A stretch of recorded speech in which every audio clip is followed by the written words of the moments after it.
اعبدوا الله ولا تشركوا به شيئا. Quelqu'un qui fait un grand péché, non. Ou bien il meurt avec le grand péché, ou bien il fait tauba.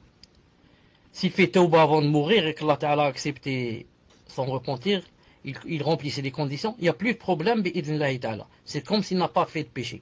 Mais maintenant, s'il meurt avec le grand péché, si quelqu'un, un musulman, meurt avec un grand péché ou des grands péchés, s'il meurt avec le grand péché, il est, comme on dit en arabe, taht al-mashi'a, il est sous la volonté d'Allah Azza wa Jal.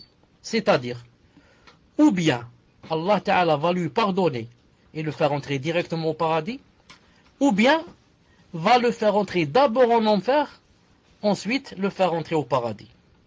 Mais jamais il ne restera éternellement en enfer. Voilà ce que je voulais dire. C'est ça la aqidah de Ahl Sunnah wal Jama'a. C'est comme ça que vous devez penser et attester dans vos cœurs et avec votre langue aussi. Que celui qui fait un grand péché, s'il meurt avant de faire la tauba, il est sous la volonté d'Allah Azza wa Jal. S'il veut le faire entrer directement au paradis, lui pardonner, ذَلِكَ فَضْلُ اللَّهِ, ça c'est la grâce d'Allah, il la donne à qui il veut. Et s'il veut être adl avec lui, appliquer la justice, alors il peut le faire entrer en enfer, je ne sais pas combien de temps, un jour, 2 jours, 1 année, 100 ans, comme il veut, ensuite il le fait ressortir. C'est comme ça, le madhab de As-Sunnah ou Jama'a.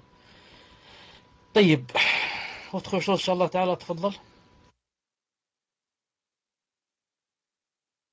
Afwan, la personne avait demandé quels étaient les grands péchés. Les grands péchés, en fait, ils ne sont pas dénombrables. On ne peut pas dire, par exemple, il y a 40, il y a 100, il y a 400.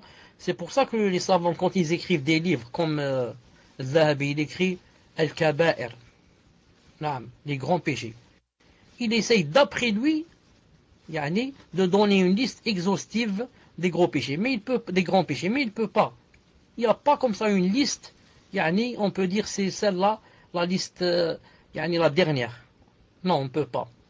Le grand péché, comme disent les savants, c'est tout péché, qui, lorsqu'on le fait, ou bien Allah Azza wa Jal, a dit qu'il devenait en colère contre celui qui le fait, ou bien qu'il le menace du feu, ou bien qu'il dit que Allah Ta'ala ne lui parlera pas Yawm al-Qiyamah, ou bien ne va pas le purifier, ou bien ne va pas le regarder, ou bien maudit celui qui le fait, ou bien qui fait tel et tel, est éloigné de la miséricorde d'Allah.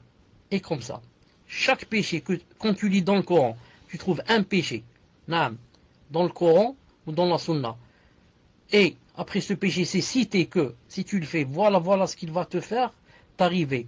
Ou bien qu'il y a un had, ça veut dire on coupe l'âme, on le lapide, on lui fait ceci, cela. Tout cela, ça veut dire des grands péchés, puis Allah Azza wa Jalla nous en préserve.